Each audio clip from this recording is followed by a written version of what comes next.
잠개 자리에서 일어나 사도신경 하시는 내 신앙을 고백하였습니다. 나는 전능하신 아버지 하나님 전지의 창조주를 믿습니다. 나는 그의 유일하신 아들 우리 주 예수 그리스도를 믿습니다.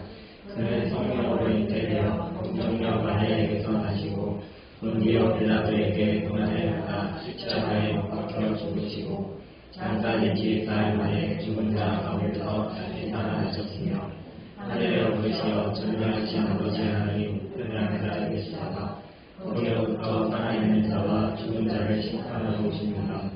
나는 성령을 믿으며 거룩한 보험교회와 성도의 교제와 죄를 용서받는 것과 몸의 부활과 영생을 믿습니다. 아멘.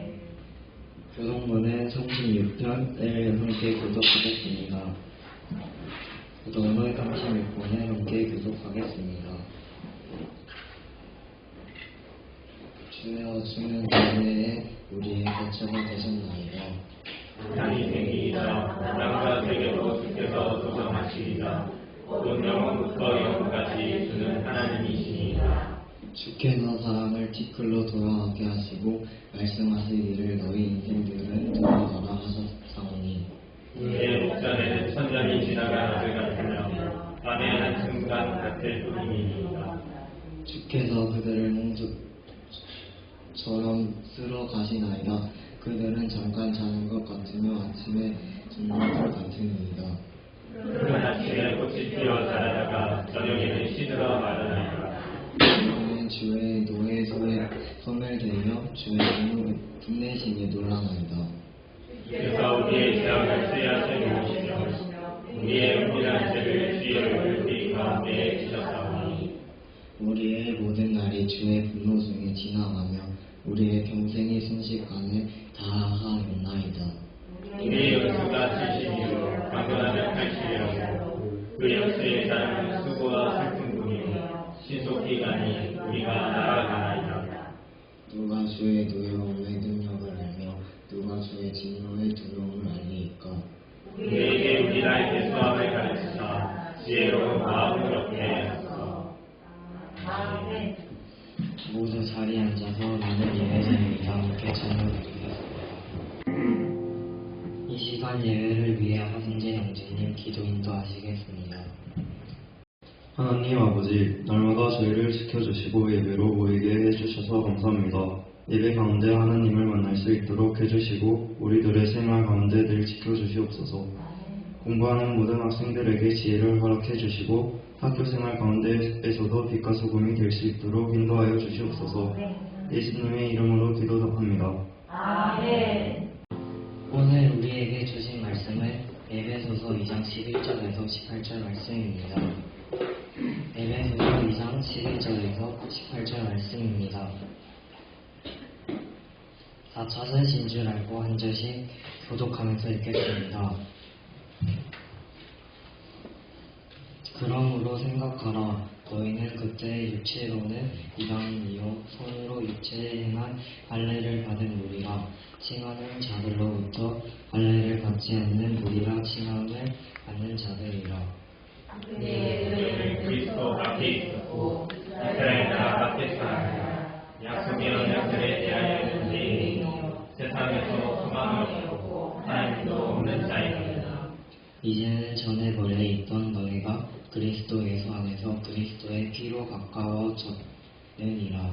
그는 우리의 맡음이신 자 둘로 하나를 만드사 원수된 것 곧 중간에 막힌 감을 자기 육체로 오시고 법정문으로 된 계명의 율법을 폐하셨으니 이는 이 둘로 자기 안에서 한 세 사람을 지어 화평하게 하시고 또 십자가로 이 둘을 한 몸으로 하나님과 화합하게 하려 하시니라. 원수된 것을 십자가로 소멸하시고 또 오셔서 먼데 있는 너희에게 평안을 전하시고 가까운 데 있는 자들에게 평안을 전하셨으니 이는 그로 말미암아 우리들이 한 성령 안에서 아버지께 나아감을 얻게 하려 하시니라. 심리학자이자 강사로 많이 활동하고 있는 김태영이라는 소장님이 있습니다. 이 소장님이 불안 증폭 사회라는 책을 통해서 우리 사회를 진단했는데 어떻게 진단했냐면 불안 사회라고 진단하고 있습니다. 예, 정확히 말하면 존중 불안 사회. 그리고 이 불안이 어디에서 생기는가 했을 때 사람에게서 생긴다고 하고 있습니다. 예전에는 살아가는데 먹을 게 없어서 불안했습니다. 우리 보릿고기 없어진 지가 우리나라도 몇십 년 안 됐거든요. 입을 게 없어서 불안했습니다. 그런데 요즘 이런 것으로 불안한 사람이 잘 없습니다. 어떻게든 먹고 어떻게든 벗고 살지 않거든요. 그냥 좋은 옷이 없어서 그렇지 벗고 지낸다고 생각하진 않잖아요. 우리가. 그런 세상에서 나를 힘들게 할 수 있는 게 사람입니다. 또 내가 가장 악해질 수 있는 것도 사람 때문일 경우가 많은 거죠. 이런 환경에서 사람이 서로 알고 오려 살아간다는 것이 쉽지 않은 일입니다. 더욱 우리 계속 지금 얘기하고 있는 게 이렇게 알고 올려서 좋은 세상 한번 만들어 보자는 거잖아요. 그러면 이런 생각이 들죠. 얼마나 사람을 알아야 그 정도 세상을 만들 수 있고 얼마나 깊이 알아야 될까? 얼마나 친해야지 그런 세상이 좀 만들어질까? 이런 고민이 생깁니다.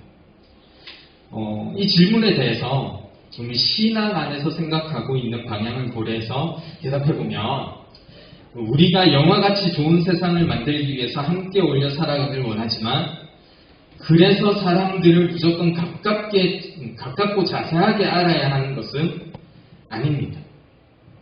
그것보다 먼저 알아야 할 것이 있습니다. 그래서 오늘은 그걸 두 가지로 목사님은 정리해가지고 한번 함께 나눴으면 좋겠습니다. 첫 번째는 한번 넘겨줄래요? 하나님을 아는 지식입니다. 이사야 11장 9절의 말씀이 이렇게 이어지고 있습니다. 내 거룩한 산 모든 곳에서 해됨도 없고 상함도 없을 것이니 이는 물이 바다를 덮음같이 여호와를 아는 지식이 세상에 충만할 것이니라. 모두가 어울려 살지만 해됨도 없고 상함도 없는 그곳이 어떤 상태인지 성경은 분명하게 보여주고 있습니다. 물이 바다를 덮음같이 여호와를 아는 지식이 충만한 상태. 그러니까 우리가 얼마나 친해지고 잘 서로를 이해하고 품어주고 물론 그런 모습들이 좀 필요하지만 거기서 시작하는 게 아닙니다. 하나님을 알아가는 것에서 시작해야 되겠습니다. 그걸 오늘의 말씀에서는 이렇게 표현하고 있는데 에베소서 2장 12절부터의 말씀을 다시 한번 읽어보겠습니다. 12절부터의 말씀입니다.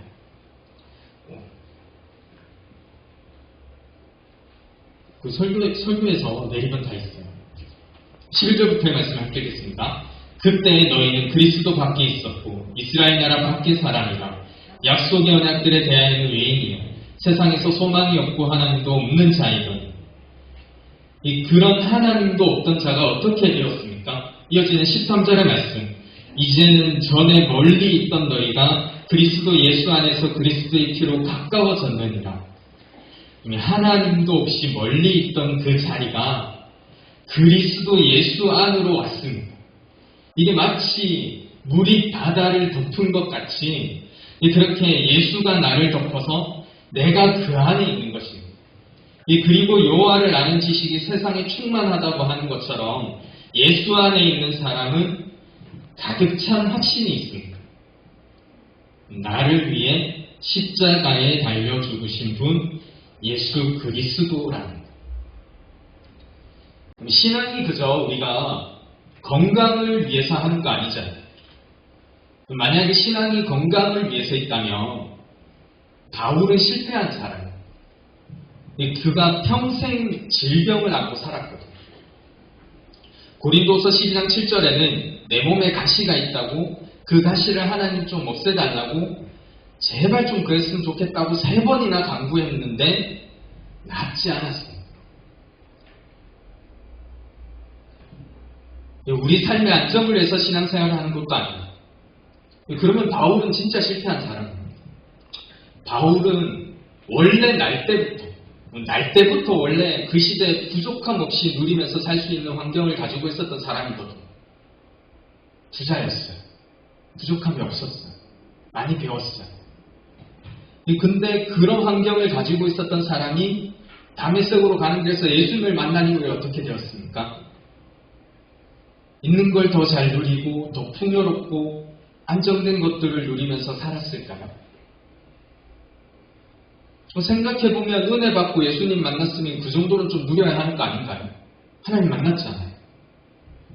그런데 오히려 그전에는 어딜 가나 인정받고 대우받고 그렇게 살아가는 삶이었다면 그 예수를 만난 이후로는 어딜 가나 의심받고 쫓겨다니고 모함당하고 매를 맞고 도망가고 재판에 가고 감옥에 갇히고 그런 삶이었습니다. 이런 것만 봐도 신앙이라는 게, 믿음이라는 게 뭐 건강을 위해서 아니면 뭐 안정된 삶을 위해서 그렇게 신앙을 한다는 거, 이게 소 뒷걸음질 치다가 쥐 잡는 격이에요. 노리지 않았는데 우연히 일어나는 일. 그러면 어디에서 이 믿음이, 신앙이, 하나님을 아는 지식이 확정적으로 나타날까요? 건강도 아니고 내 안정적인 삶도 아니고 뭐 내 인생이 잘 풀리는 것도 아니고 그런 게 아니라면 이거 우리 예전부터 계속 해왔던 대답입니다. 기억날까요? 우리를 위해 십자가에 달려 죽으신 분이 있습니다. 누구십니까? 예수님. 어떻게 알아요? 여러분 옆집 살았어요? 봤나요? 근데 우리 어떻게 알죠? 믿음으로 아는 거죠. 그리고 그 믿음을 지키는 게 이게 내가 믿는 믿음이 아닙니다.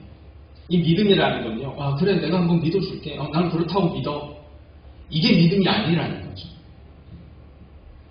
사람은 밥을 안 먹으면 배가 고프고 맞습니까? 내가 아무리 아니라고 해도요. 몸은 힘이 없고 배에서는 소리가 나면서 음식만 보면 막 먹고 싶잖아요. 그게 사람이죠.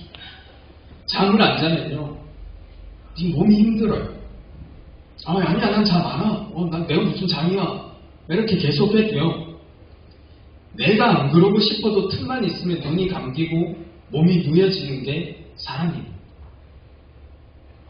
신앙의 믿음이 이런 의미입니다. 내가 믿는 게 아니라요. 내가 믿어줄 수밖에 없는 확신으로 다가오는 것. 그럼 그 믿음을 위해서 필요한 게 무엇인가 했을 때 우리를 위해 십자가에 달려 죽으신 분 예수님 어떻게 알아요? 믿음으로. 그 믿음을 위해서 필요한 게 있습니다. 무엇입니까? 손해라는 게 필요합니다. 이 세상이 예수님 뜻대로 살고 하나님 마음으로 살면 참 손해가 보기 쉬운 세상이에요.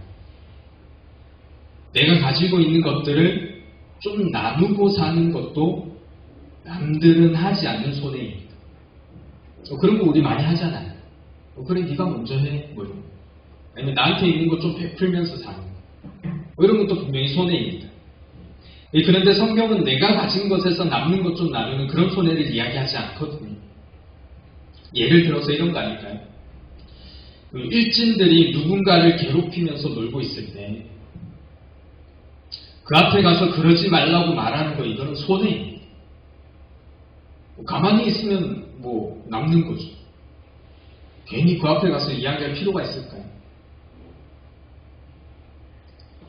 요즘 뉴스를 보니까 그 성적을 위해서, 입시를 위해서 강남에서는요 다양한 방법으로 체험도 하고 연구도 하고 논문도 쓰고 유학도 다녀오고 별걸 다 하더라고요.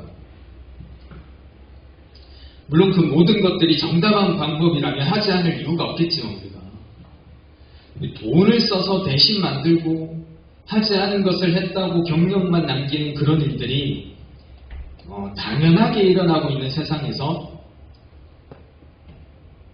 나도 할 수 있다면 어떨까요?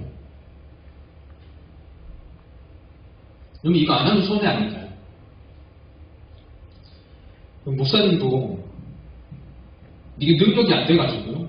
생각해보면 그래요. 능력이 안 돼서 내가 나한테 해당 사항 없는 일이니까 내가 신경을 안 쓸 뿐이지 내가 그걸 할 수 있어요. 능력이 돼요. 그리고 그걸 안 하면 그 세계에서 뒤처질 게 뻔히 보여요.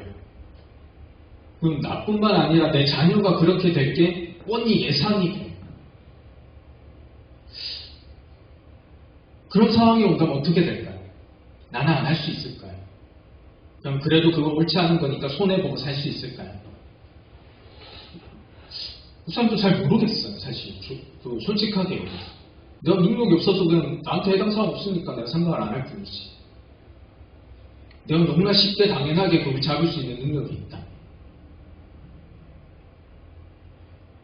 목사님 개인적으로는 학창시절에 일진이 노는데 잘 못한 것에 대해서 자신있게 말해본 적 없습니다.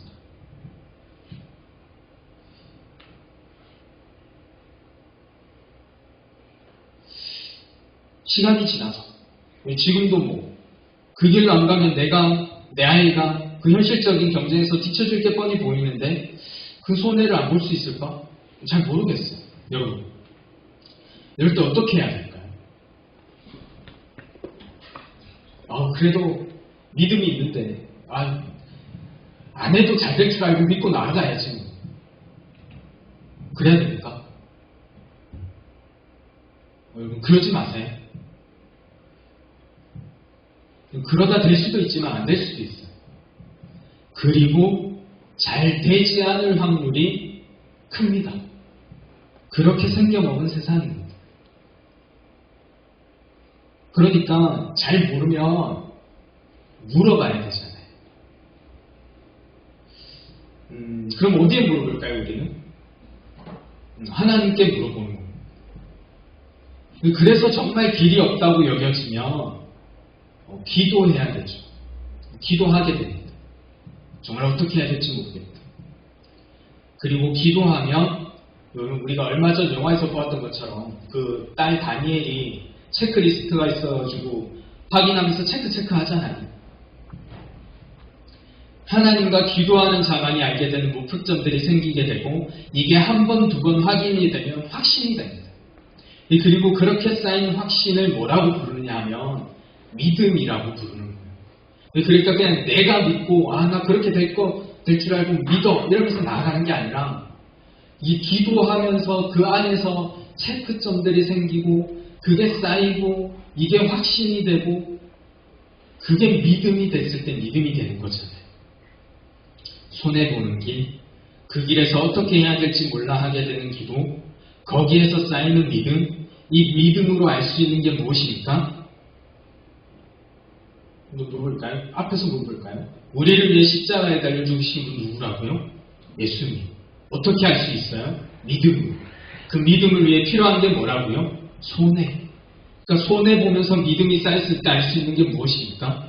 우리를 위해 십자가에 달려 죽으신 분이 예수님이라는 것을 그때서야 알게 됩니다. 그렇게 믿음의 도전을 통해 하나님을 알 때 세상도 아름다워지는 겁니다. 너하고 나하고 얼마나 친한지 이게 아니라니까. 그런 다음에 두 번째로는 한 번 더 넘겨주세요. 저 어디로 가야 돼? 두 번째는 저거죠. 나를 아는 것이다. 넘겨주세요. 하나님을 아는 것이 그분의 뜻과 마음이 무엇인지 알아가는 거라면 이것도 정확히 말하면 내 마음을 아는 거죠. 나를 아는 것은. 중국 고전에 논어 대학 이런 책들이 있는데 그 중에 대학 6장에 보면 이런 말이 나와 있습니다. 신부재현이면 시불견하며 청이불문하며 시기부지기미라. 이거 네이버 형님한테 있는 거 그대로 복사해가지고 아는 척 하는 것 같아서 민망한데 풀에 보면 이런 뜻입니다. 마음이 없으면 보아도 보지 못하며 들어도 듣지 못하며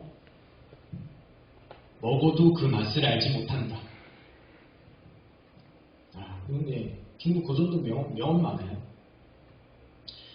그래서 성경도 마음을 참 많이 강조하고 있습니다. 잠언 4장 23절의 말씀입니다. 모든 지킬 만한 것 중에 더욱 내 마음을 지키라. 생명의 근원이 이에서 나느니라. 빌립보서 2장 5절에는 너희 안에 이 마음을 품으라. 곧 그리스도 예수의 마음이. 창세기 6장도 우리가 읽었었습니다. 노아의 홍수를 결정하셨을 때 하나님께서 보신 것을 창세기 6장 5절에 이렇게 전하고 있습니다. 6장 5절의 말씀입니다. 여호와께서 사람의 죄악이 세상에 가득함과 그의 마음으로 생각하는 모든 계획이 항상 악할 뿐임을 보시고. 그러니까 우리 마음을 알아야겠습니다. 여러분들 요즘 마음 어떤가요? 시험 때니까 시험으로 가득 차 있을 거예요. 또 입시하는 사람들은 입시로 가득 차 있을 때 여러 가지 마음이 있을 겁니다. 우리의 마음을 알아야겠습니다. 그리고 중요한 게 있어요. 마음을 알아서 그 안에 좋은 게 담겨야 되겠죠. 그러면 어떤 게 좋은 걸까요?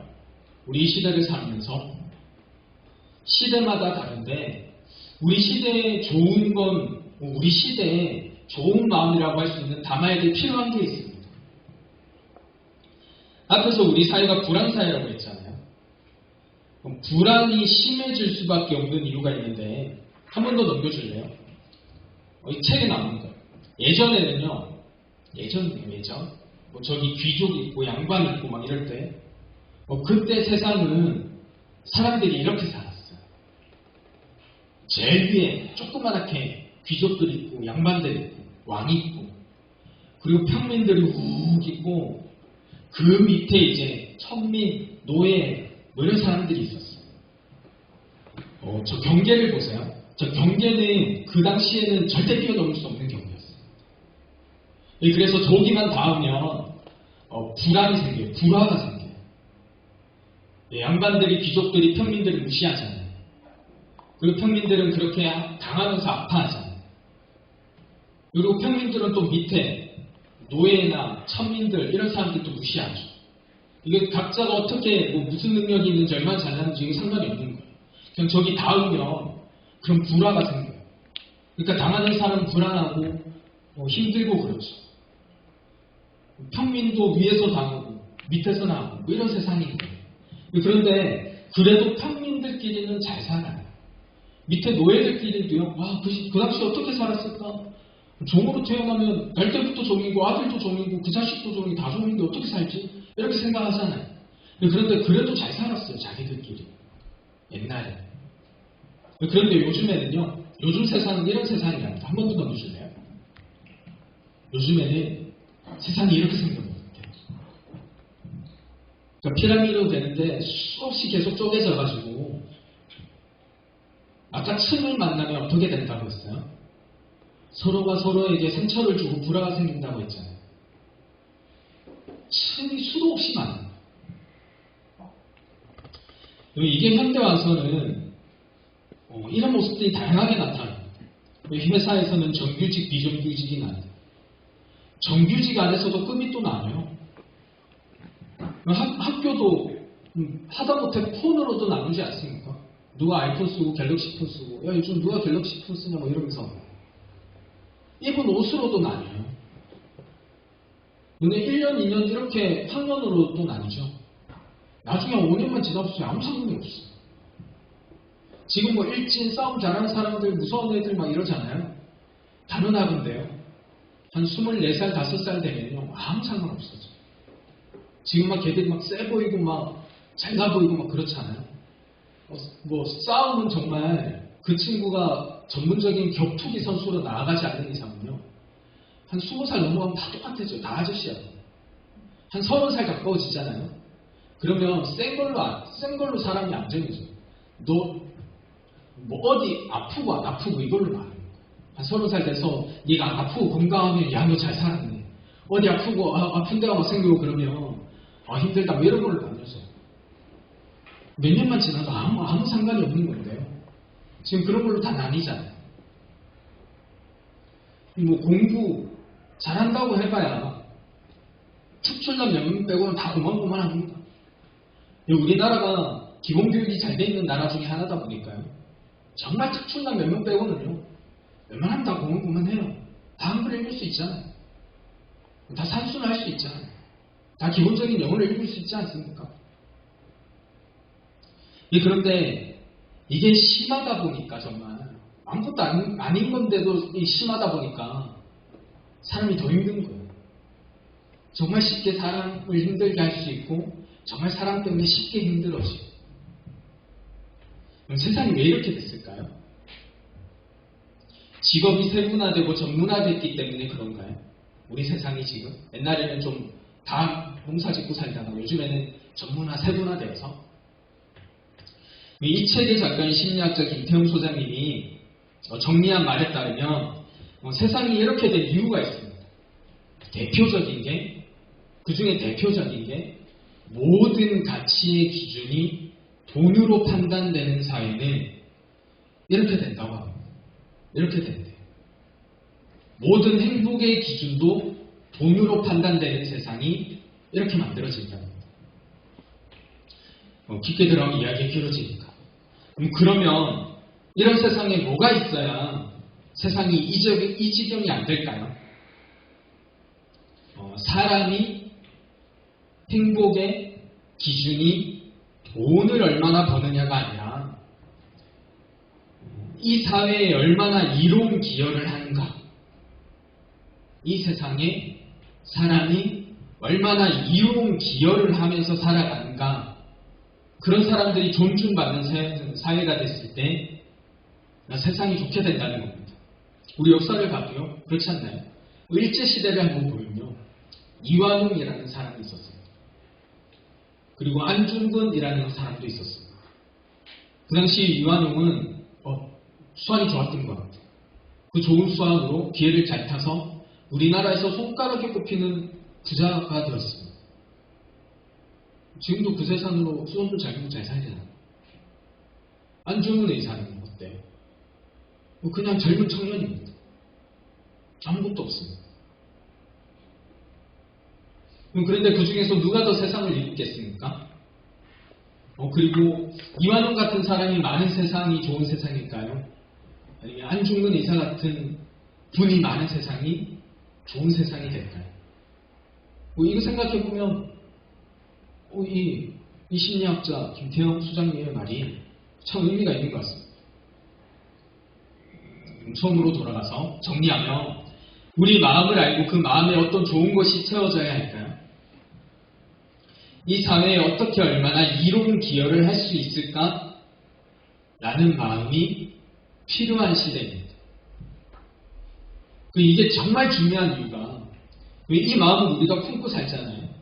그러면 그 길에서 내가 성공하지 않더라도 이런 마음으로 살아가는 사람들이 똑같은 마음으로 살면서 성공하는 그 모습이 보이면 나도 그런 모습으로 살기를 원하니까 그런 사람들이 존중받을 수 있잖아요. 나는 그렇게 살고 싶은데 잘 안 되는데 저 사람은 잘 되네. 그렇게 그 사람이 존중받고 그런 사람들이 점점 더 늘어난다면 나는 마음 갖고 있지만 딱히 성공은 안 했어요. 그럼에도 불구하고 그런 세상으로 나아간다는 겁니다. 그리고 보조하고 지지하는 것만으로도 세상을 바꿀 수가 있습니다. 그러니까 성공이 중요한 게 아니죠. 알고 그런 마음을 품었을 때 세상이 그 방향으로 나아가고 그런 세상이 만들어진다는 거, 멋진 일 아닙니까? 하나님을 알고 나를 알 때 세상이 그렇게 됩니다. 정말 그럴까요? 하나님을 알고 나를 알 때 세상이 어떻게 되는지 한번 보겠습니다. 오늘 보면 12절부터의 말씀입니다. 빠르게 한번 넘겨주세요. 12절부터의 말씀. 그때 너희는 그리스도 밖에 있었고 이스라엘 나라 밖의 사람이라. 약속의 언약들에 대하여는 외인이요 세상에서 소망이 없고 하나님도 없는 자이더니. 이게 우리의 모습입니다. 외인이고 소망이 없는 자, 하나님이 없던 자, 소망이 없는 그 세대를 따르는 자. 이거 성경에서 계속 얘기하고 있는 우리의 모습이잖아요. 그런 모습이 예수 안에서 그리스도의 피로 가까워졌을 때 15절부터의 말씀입니다. 법조문으로 된 계명의 율법을 태하셨으니 이는 이 둘로 자기 안에서 한 세 사람을 지어 화평하게 하시고. 우리가 신앙 안에서 바라는 게 있다면 무엇이 있습니까? 유대인들 늘 행사하는 샬롬을 통해서 정리했던 게 있죠. 샬롬은 화평의 의미입니다. 샬롬은 또 평안의 의미입니다. 그리고 우리가 신앙 안에서 정말 바라는 게 있다면 늘 바라는 거, 하나님 만나는 거 아닙니까? 하나님 만나봐야 뭐라도 하죠. 부자가 되든 원하든 건강을 원하든 하나님을 만나야지 일단 원하는 거잖아요. 그런 의미에서 본다면 지금 첫 번째, 잘못 사용해 사람들에게 상처를 주는 율법이 사라지고 세 사람 안에 화평이 있습니다. 또 16절의 말씀 이제서 한번 볼까요? 십자가로 이 둘을 한 몸으로 하나님과 화목하게 하려 하심이라. 원수된 것을 십자가로 소멸하시고 그리고 서로 상처 주고 서로 갈등하고 불화하기 쉬운 그런 세상에서 얼마나 많은 원수가 있습니까? 얼마나 많은 원수가 또 쉽게 생길 수 있을까요? 그것들을 다 해결하면서 주시는 것 17절에 이어지는 말씀입니다. 또 오셔서 먼 데 있는 너희에게 평안을 전하시고 가까운 데 있는 자들에게 평안을 전하셨으니 평안을 주신다는 거예요. 화평을 주십니다. 평안도 주십니다. 세 번째도 있어요. 18절의 말씀 한번 볼까요? 이는 그로 말미암아 우리 둘이 한 성령 안에서 아버지께 나아감을 얻게 하려 하시니라. 아버지께 나아감을 얻게 하려 하십니다. 하나님을 만난다는 거, 아버지께 나아가서 하나님을 만나는 거 아닙니까? 그게 지금 다 이루어지고 있습니다. 찌르는 율법도 해결됩니다. 원수의 갈등도 해결됩니다. 화평이 있습니다. 평안이 있습니다. 하나님과의 만남도 있습니다. 하나님을 알고 내 마음에 좋은 것을 쌓을 때 이루어지는 세상입니다. 니캉니캉 친해서 이루어지는 게 아니에요. 여담인데 이거죠. 지난주였나요? 지난주였을 거예요. 지난주에 마트를 갔습니다. 마트를 갔는데 예지 선생님 만났어요. 그것도 나 잘 가지도 않는 다른 동네 마트였는데 예지 선생님이 있는 거예요. 그래서 만났어요. 갑자기 왼천이한테 인사하려니까 어색하더라고요. 너네 알고 있으세요? 우리 어색한 사이. 뒤에 있나? 어디 갔어요? 안 들킨 건가? 우리 어색한 사이. 근데 그래서 우리 신앙 안에서 믿음 안에서 뭔가 해야 될 일을 할 수 없을까요? 전혀 상관없어요. 오늘도 여기서 잘하고 우리 구석을 위해서 예배를 위해서 같이 협력하잖아요. 우선 개인적으로 여자는 다 어색합니다. 어머니랑 아내랑 우선 딸 빼고는요 다 어색해요. 사람을 많이 만나고 우선 너무 사람 많이 만나고 하는데도요 시간이 지나도 이건 안 변하는 것 같아요. 근데 그래서 얼마나 친한지 얼마나 서로 잘 파악하고 있는지 그게 아니라는 거예요. 하나님의 마음을 알고 내 마음을 알고 좋은 것으로 채울 때 만들어질 수 있는 세상입니다. 그럴 때 연합하게 되고 함께 어울려 즐거움이 나타나는 건 자연스럽게 나오는 결과의 모습입니다. 결론입니다. 하나님께 집중하십시오. 다른 사람을 평가하기보다 이로운 사람이 되기 위해 나에게 집중합시다. 거기에 많은 사람들이 와 정말 영화 같다 하는 세상의 해답이 있습니다. 함께 그런 세상을 만들어 나갈 수 있는 어색하지만 신앙 안에서 아니 어색해도 괜찮아. 신앙 안에서 열정적인 그리고 늘 하나님을 사모하는 우리가 될 수 있기를 주님의 이름으로 소망합니다. 기도드리겠습니다. 사랑받으며 충만하신 아버지 하나님,